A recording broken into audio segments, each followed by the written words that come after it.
Hello everyone. इस video हम discuss करेंगे एसएससी सीजीएल 2024 की नंबर ऑफ़ वैकेंसीज़, नोटिफिकेशन और विंडो को लेके। सबसे पहले बात करते हैं नंबर ऑफ़ वैकेंसीज़ की। तो आई होप आप लोगों को ये पता चल गया होगा, नहीं पता चल गया तो आपको बता देता हूँ कि लेटेस्ट आरटीआई रिप्लाई के तहत नंबर ऑफ़ वैकेंसीज़ जो इस बार सीजीएल में रहने वाली हैं फॉर नाउ 15,000 प्लस। ठीक है, रफली 15,000 अभी के अकॉर्डिंग ये टेंटेटिव वैकेंसीज़ हैं, that is subject to change. अब जब मैं बात करता हूँ सब्जेक्ट टू चेंज तो बहुत कम ही चांसेस होते हैं कि नंबर ऑफ़ वैकेंसीज़ आपकी डिक्रीज़ करें। मोस्टली आपकी जो वैकेंसीज़ हैं वो इंक्रीज़ ही करती हैं। तो हो सकता है ये जो वैकेंसीज़ अभी रफली 15,000 के आसपास हैं ये 20,000 तक भी चली जाएँ।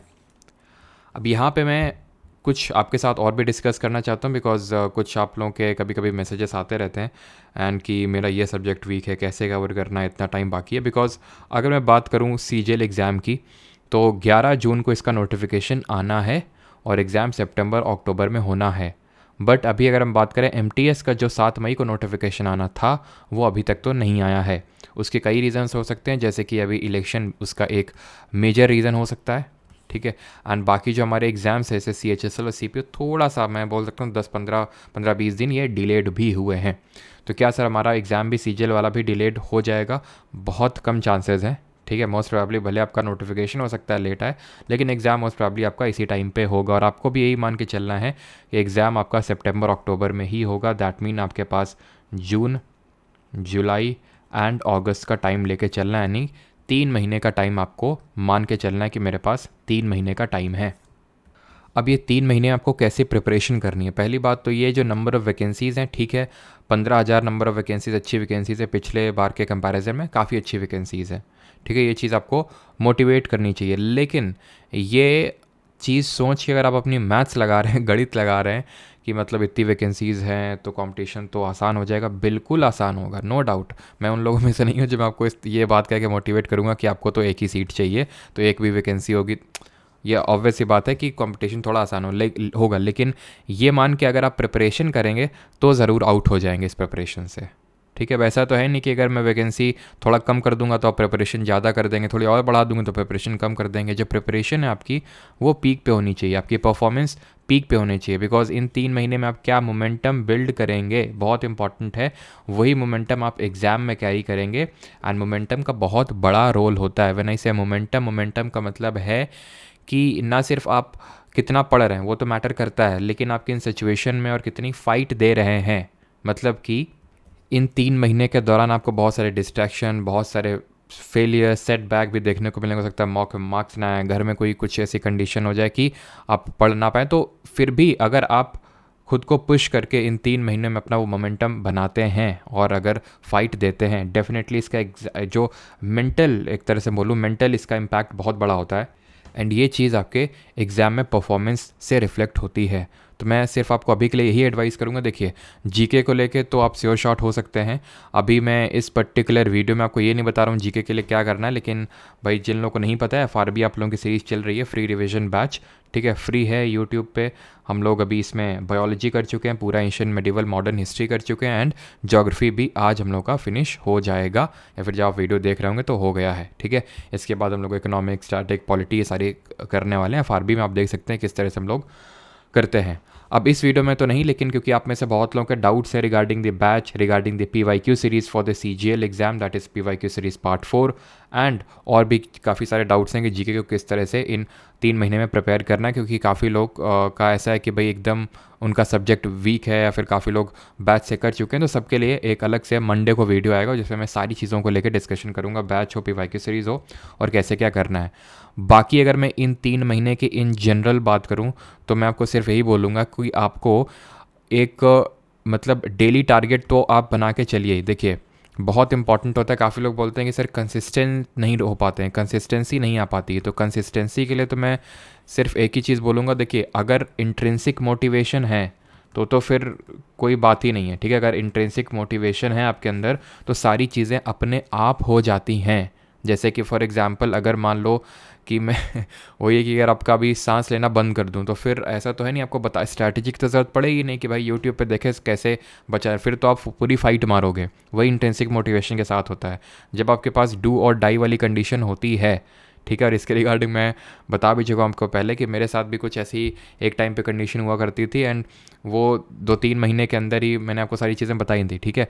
तो वही होता है कि जब इंट्रिंसिक मोटिवेशन होता है और ऐसा सिचुएशन आता है कि भाई डू और डाई, तब तो फिर कोई स्ट्रैटेजी और कुछ मोटिवेशन और वो सब निकल आता है अपने आप। लेकिन ज़रूरी नहीं कि सबके अंदर इंट्रिंसिक मोटिवेशन अपने आप हो जाए, वैसे तो होना चाहिए इंट्रिंसिक मोटिवेशन, बिकॉज एक्सट्रिंसिक से आप थोड़ी टाइम के लिए पुश हो गए, थोड़े टाइम के लिए और पुश हो गए, है ना, बार बार आपको इसकी ज़रूरत पड़ेगी।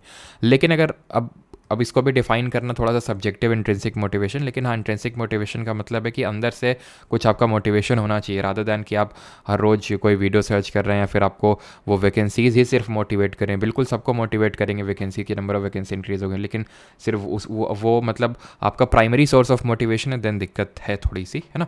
तो कोई बात नहीं है, बस आपको क्या है कि कंसिस्टेंसी बिल्ड करने के लिए आप डिसिप्लिन बिल्ड करिए, डेली टारगेट सेट करिए और उनको अचीव करिए। बाकी एक चीज़ मैं आपको यहाँ पे बोलूँगा कि एक ओवरऑल यानी कि लार्जर पिक्चर भी अपने दिमाग में रखिए। Larger picture in the sense कि अगर 3 महीने हैं, ठीक है, मैं अगस्त तक का टाइम ले रहा हूँ, सितंबर का आपका पूरा टाइम रिवीजन वगैरह का रहेगा या फिर थोड़ा बफर टाइम आप मान सकते हो। तो 3 महीने के टाइम में आप किस तरह से सब्जेक्ट्स को कवर करने वाले हैं, आप खुद से एक चार्ट बनाइए, पेपर में उसको जॉट डाउन करिए। जब भी एकदम माइंड है ना आपका एकदम बैफल्ड हो जाए या फिर थॉट से भर जाए, तो सिंपल पेपर निकालो और उसमें लिख लो कि क्यों क्या हो रहा है, क्यों मतलब ऐसा एंग्जाइटी सा हो रहा है, कि मैथ्स की वजह से हो रहा है, इंग्लिश की वजह से हो रहा है, रीजनिंग की वजह से तो रेयर ही होता है, बाकी जीके की वजह से हो रहा है, किसकी वजह से हो रहा है, तो उनको नोट डाउन कर लो और उस हिसाब से प्लान बना लो। मैंने आपको कई बार बोला है कि जैसे जिस भी चीज़ में हो सकता है कि इंग्लिश में ओवरऑल दिक्कत ना हो, किसी एक सेक्शन में जैसे वोकैबुलरी में दिक्कत हो या फिर जीके में किसी एक पर्टिकुलर सब्जेक्ट में दिक्कत हो, वैसे होनी तो नहीं चाहिए, लेकिन अगर है तो फिर आप एक टाइम ब्लॉक बना सकते हैं कि भाई 1 हफ्ते तक या फिर 3 दिन, 5 दिन, ठीक है, 10 दिन मैं सिर्फ यही पर्टिकुलर चीज़ें पढ़ूंगा। जैसे फॉर एग्जांपल आपको ये है कि भाई मेरी रीजनिंग और इंग्लिश तो ठीक है, बाकी मैथ्स में प्रॉब्लम होता है, ठीक है, तो मैथ्स में प्रॉब्लम होता है तो आप 1 हफ्ते का टाइम निकाल लीजिए। फिर जीके में प्रॉब्लम होता है, थोड़ा समझने में प्रॉब्लम होता है, तो फिर आप 1 हफ्ते का टाइम निकाल लीजिए और उसमें सिर्फ जीके करिए। फिर जो पर्टिकुलर पार्ट में आपको दिक्कत है, जीके में डर लगता है, उसको पूरा सिर्फ वही करिए, वही क्वेश्चंस लगाइए, PYQs लगाइए, वही पढ़िए। उससे ये होता है कि डर निकल जाता है, फेयर निकल जाता है आपके पास। ये जो शुरुआती महीना है, मैं या फिर मैं बोल दूँ जून का महीना है, इसमें उतना ज़्यादा आपके पास ऊपर प्रेशर बिल्ड नहीं होगा, लेकिन धीरे धीरे जिस तरह से टाइम करीब आएगा तो फिर आपके प्रेशर डेवलप होना स्टार्ट हो जाएगा कि मॉक भी लगाना है और सारी चीज़ें रिवाइज भी करनी है। तो वो सारी चीज़ें फिर आपको क्या ना कि PYQ सीरीज़ भी आ रही है जीके में, तो बहुत सारी चीज़ें आप फिर लास्ट के टाइम पे वो पाइल्ड अप हो जाती हैं। तो इसीलिए ये जो शुरुआती महीना है, इसमें जो अपने फियर हैं, जो आपके डर हैं, उनको ख़त्म करने की कोशिश करिए एज़ सुन एज़ पॉसिबल। और वो कैसे कर सकते हैं मैंने आपको बताया, टाइम ब्लॉक बना के थोड़ा सा आप कर सकते हैं कि अपने एक तो डेली टारगेट तो सेट करिए ही, ठीक है, डिसिप्लिन रहिए, अपने आप कंसिस्टेंसी निकलेगी। हर दिन मेहनत करने का मन किसी को नहीं होता है, ठीक है, आप ब्रेक ले भी सकते हैं अपने हिसाब से, जब आपको लगे कि भाई ठीक है, अगर मतलब लग रहा है बॉडी को नीड है तो हफ्ते में 1 दिन ब्रेक ले लिया। वो आपके ऊपर डिपेंड करता है कि हफ्ते में लेना है या फिर 15 दिन में लेना, वो आपकी सिचुएशन के ऊपर भी डिपेंड करता है कि आपकी कितनी क्या प्रिपरेशन है, वो आप अपने हिसाब से देख लीजिए, ठीक है। मैं ये नहीं बोल रहा हूँ कि आपको ब्रेक बिल्कुल लेना ही नहीं और अभी से लेके CGL एग्ज़ाम तक हर रोज़ मेहनत करनी है और पूरी सेम अमाउंट ऑफ मेहनत निकलेगी, नहीं, ऐसा नहीं होता है, ठीक है। कंसिस्टेंसी का मतलब है कि आप, ठीक है, 1-2 दिन ब्रेक को अगर हम हटा दें बीच में 1 हफ्ते या फिर 15 दिन में, तो फिर आप डेली कर रहे हैं। जैसे फॉर एग्जांपल आपका है कि मेरा 8 से 9 घंटे का टारगेट है, ठीक है, डेली इतना टारगेट है, तो आपके जो बुरे दिन हैं, वर्स्ट डेज भी हैं, उसमें भी आप अप्रॉक्स 3 से 4 घंटे निकाल लेते हैं। क्योंकि हर दिन मान लो 8 घंटे का आपने टारगेट बनाया, तो हर दिन ऐसा नहीं कि एग्जैक्ट 8 घंटे निकलेगा। किसी दिन आपका ज़्यादा पढ़ने का मन हुआ हो तो उस दिन आप 10 घंटे भी कर सकते हैं। बस आप थोड़ा सा ये भी कर सकते हैं कि एक वीक का टोटल नंबर ऑफ़ आवर्स निकाल लीजिए कि मुझे 1 वीक में इतने नंबर ऑफ़ आवर्स पढ़ने हैं।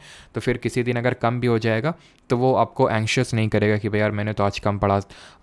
आपको माइंड में पता है कि भाई मुझे, ठीक है, आज नहीं पढ़ा तो मैं कल उसको वो कर लूँगा, ठीक है, उसको कैचअप कर लूँगा। और जो मेरा वीक का टारगेट है, कितने आवर्स पढ़ना है, प्रोडक्टिव क्वालिटी आवर्स पढ़ना है, ये बहुत इंपॉर्टेंट है। ऐसा नहीं कि बस आराम से बैठे हुए हैं और टाइमर लगा हुआ है, टाइमर तो चल रहा है लेकिन फोकस आपका पढ़ाई में नहीं कहीं और है, ठीक है, तो वो फिर फोकस स्टडी नहीं है, वो फिर एक्चुअल में वो घंटा जोड़ने के लायक ही नहीं हुआ आप, ठीक है।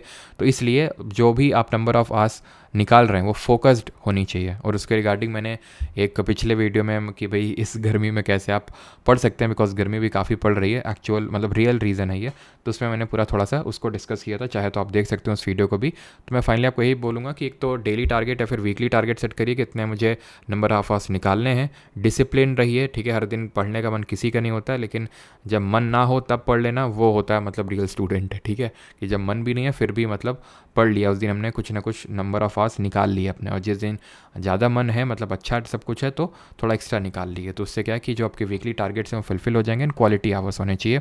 एंड टाइम ब्लॉक वाली चीज़ आप कर सकते हैं। बाकी जीके को लेके जैसे मैंने बताया मंडे को वीडियो आएगा कि बैच जो आप लोगों का एक डाउट था PYQ सीरीज़ पार्ट 4 और बाकी किस तरह से आप जीके प्रिपेयर कर सकते हैं, ठीक है। बाकी तो बाकी सब्जेक्ट्स के लिए आपके टीचर्स होंगे ही जहाँ से आप पढ़ रहे होंगे, ठीक है, वो आपको गाइड कर ही रहेंगे टाइम टू टाइम।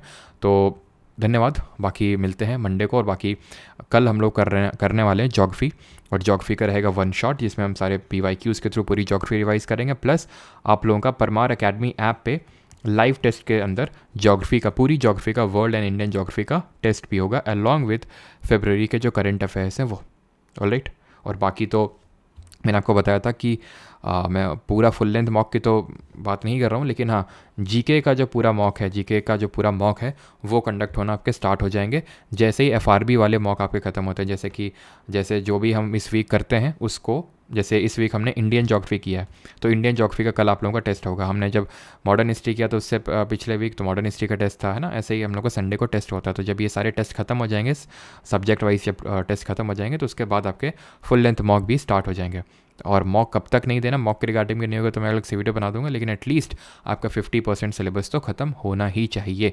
मॉक देना बहुत कंपलसरी है, सो दैट अभी से आपको पता चले, लेकिन एटलीस्ट कोशिश करिए कि 50% सिलेबस तो ख़त्म ही हो जाए, नहीं फालतू में आप डिमोटिवेट होंगे। और 100% तो कभी कंप्लीट होगा नहीं। अगर आप इस उम्मीद में हैं कि 100% कंप्लीट हो जाएगा तब मॉक देंगे, तो 100% किसी का कभी नहीं होता है, ठीक है। और कंप्लीशन परफेक्शनिज्म की ओर मत भागिए, ठीक है। अगर आपका एटलीस्ट 50% हो गया है तो आप मॉक देना अटेम्प्ट कर सकते हैं। Alright, thank you.